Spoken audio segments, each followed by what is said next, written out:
Allahu fuqiplot asnjëherë nuk i shikon veprat tona a janë shumë dhe a janë vepra të mëdha.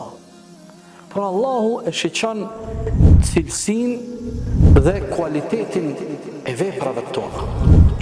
Kush e pret Ramazanin me pendim të sinqert, Ramazani do ta frymëzoj dhe do t'i hap atij mirësi e bekime të cilat as që mund t'i marrim me mendjen tonë.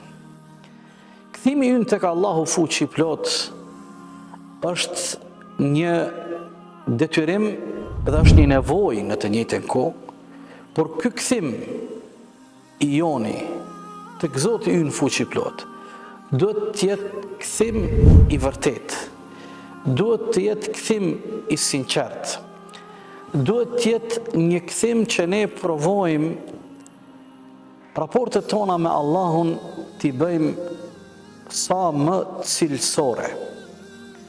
Të dashurt e mi, Allahu fuqiplot asnjëherë nuk i shikon veprat tona a janë shumë dhe a janë vepra të mëdha. Por Allahu e shikon cilësinë dhe kualitetin e veprave tona.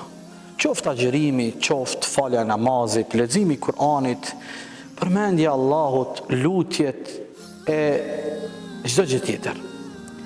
Prandaj Allahu fuqiplot në kapitullin Mulk thot: Allahu ju vuri juve në sprovë në jetën e kësaj bote me qëllim që Allahu të shikon kush për juve është më vepërmir, kush për juve i ka veprat më cilësore. Një rast i dërguari Allahut sallallahu alaihi wasallam tha: Allahu është i mirë, andaj e don vetëm të mirën. Nëse ne nga jeta jone e përditshme vendosim dikuj t'i bëjmë një dhuratë, apo dëshirojmë të shprehim një mirësi ndaj tjetrit, nëse ne e bëjmë vetëm sa për sy e faqe, edhe ajo mirësia jonë nuk do të ketë ndonjë kuptim të madh. Por nëse ne mirësinë që dëshirojmë t'ja bëjmë tjetrit e bëjmë nga loçka e zemrës, me plot vullnet dhe dëshirë, e bëjmë atë mirësi me sinqeritet, atëherë ajo nuk është vetëm mirësi, por merr edhe një kuptim tjetër.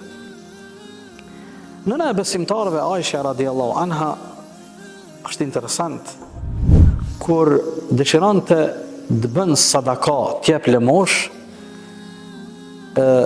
dërhemet ishin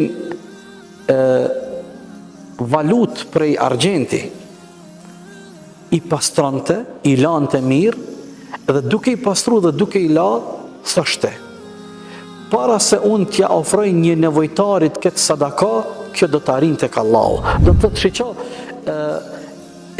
si mundohej në formën më të përsosur sadakan e saj, të cilën dëshiron t'ja ofroj një nevojtari, dhe këtë bën për hir të Zotit, ta bën në mënyrën më të bukur. Andaj ne dëshirojmë me pendim të sinqert të fillojmë Ramazanin, dhe çdo adhurim që e kryjmë gjatë këtij muaji, e pastaj shpërblimi është se frymëzimet të cilat na i ofron Ramazani janë të pakapshme për ne.